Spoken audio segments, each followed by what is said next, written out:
Shalom, on est quelques jours avant Rosh Hashanah, on est en plein jour de Rachamim ve'Aselichot. Pendant le mois de Elul, on appelle les jours des 30 jours depuis Rosh Chodesh Elul jusqu'à Rosh Hashanah, Yemei HaRachamim ve'Aselichot.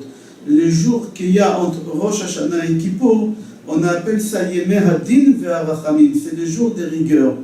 Le Ahari HaKadosh, le Aharizal, dit que tout celui qui dit le Tehillim 27, le David Hashem Ori Vishri pendant tous les mois de Elul, matin et soir, je lui garantis que Be'ezrat Hashem il passera une année en bonne santé, avec une bonne parnassa, avec beaucoup de nachat avec ses enfants. Et là-bas, il promet beaucoup de choses, des sgulot, à celui qui dit le Tehillim 27, le matin et le soir, pendant le mois de Elul.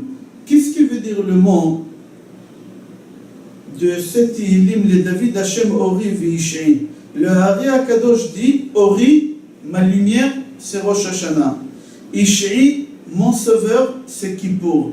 Ki Tzpeneni Besukot, c'est la fête des Sukkot. C'est-à-dire qu'on voit dans ce chapitre de Tehillim, le 27, qu'il y a là-bas Rosh Hashanah, Kippour et Sukkot, qu'on demande à Kadosh Baruch Hu de nous protéger et de nous prendre sous ses ailes pendant toute l'année qu'elle va venir, Be'ezrat Hashem. Le Ahari HaKadosh, il continue, il dit qu'il garantit à la personne qui dise ce chapitre 2 fois par jour pendant le mois de Elul, Itse Bedimos Badin. C'est quoi Bedimos? Il sortira gagnant le jour de Rosh Hashanah et le jour de Kippour au moment qu'il passe devant Akadosh Baruch Hu au tribunal céleste. Pourquoi? Parce que si vous voyez dans ce Tehillim là, il y a 13 fois le nom de Hachem. Et dans Midat HaRachamim, dans Erech HaPaim, Verav Chesed Ve'emet, Notzer Chesed La'alafim, etc., là-bas il y a 13 fois, on appelle ça Yud Gimel Midot. Il y a là-bas 13 fois le nom de Hachem. Dans le Tehillim, il y a 13 fois le nom de Hachem, et chaque fois le nom de Hachem, ça représente le Yud Gimel Midot de Akadosh Baruch Hu. C'est pour ça le Arizal dit que c'est bien de lire ce Tehillim 27 pendant tout le mois de Elul. Il y a un livre qui s'appelle Amate Ephraim. Il dit qu'à partir du mois de Elul, jusqu'à Rosh Hashanah, veille de Rosh Hashanah, il y a 30 jours. Les 30 jours qu'il y a entre Rosh Chodesh Elul et Rosh Hashanah, c'est exactement les mêmes 30 jours qu'on donne au tribunal rabbinique. Je m'explique, c'est marqué dans la Gemara. S'il y a deux personnes qui sont arrivées devant le tribunal rabbinique, il y a un qui l'a attaqué et l'autre devant le tribunal rabbinique, et le tribunal rabbinique, ils ont tranché, et ils ont dit à quelqu'un, il faut que tu payes ou il faut que tu fasses telle chose, il n'est pas obligé de le faire tout de suite, il a 30 jours. Le Beddin, il lui laisse 30 jours, le temps de se préparer à faire cette chose. Ici aussi, c'est exactement, la Chachamim, il nous prévient 30 jours avant Rosh Hashanah, nous dire à nous préparer avant d'arriver devant le tribunal céleste d'Akadosh Baruch Hu. On a 30 jours devant nous de se préparer. Comme ça, la Gemara dit. Pourquoi on a besoin de se préparer 30 jours avant le mois de Elul? Parce qu'il faut savoir qu'au moment que quelqu'un passe devant le tribunal terrestre ici, un tribunal civil, la personne, elle a très peur, elle ne sait pas qu'est-ce que le juge va décréter.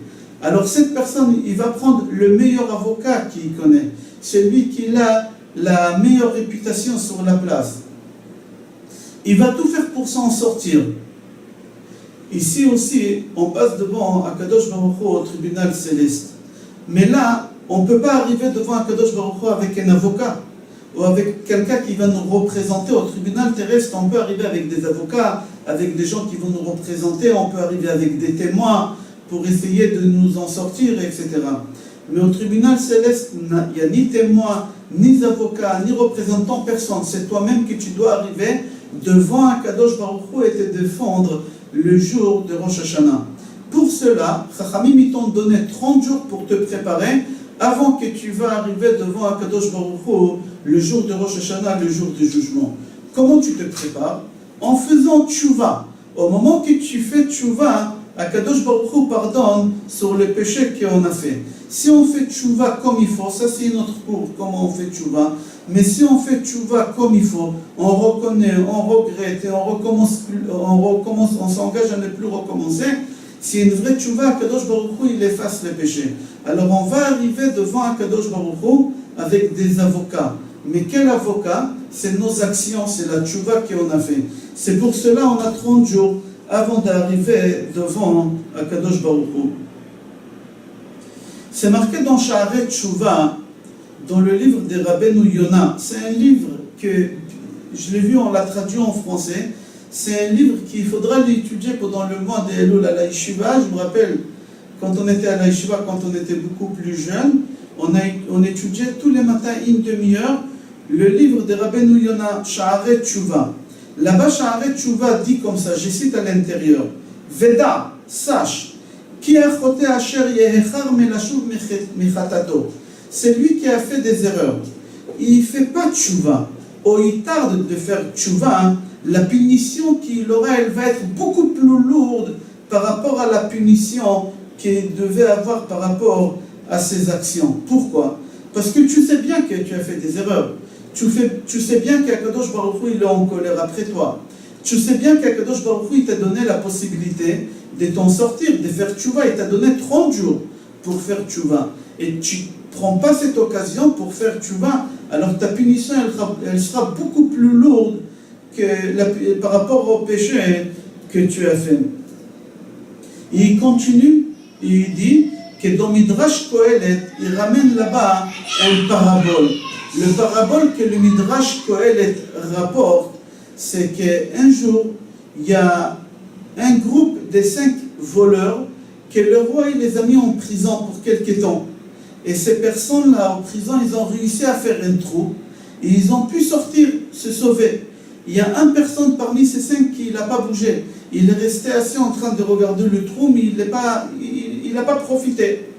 Le lendemain matin, le gardien arrive, il voit le trou, il regarde le bonhomme, il lui dit, mais dis-moi, tu es malade, tu es fou, tu as un trou devant toi, tu peux sortir, tu peux t'envoler avec une liberté extraordinaire, et toi tu es assis comme ça en train de regarder, je vais te frapper à cause de cette erreur que tu as fait. Mais il faut être bête pour faire une chose pareille. Le Zohar HaKadosh, entre parenthèses, dit que le gardien, en réalité, il a dit à cette personne-là, je vais te crever les yeux et je vais te pondre sur un arbre parce que tu n'as pas profité de cette occasion de sortir de ces trous comme ils ont fait les autres et retrouver la liberté à l'extérieur.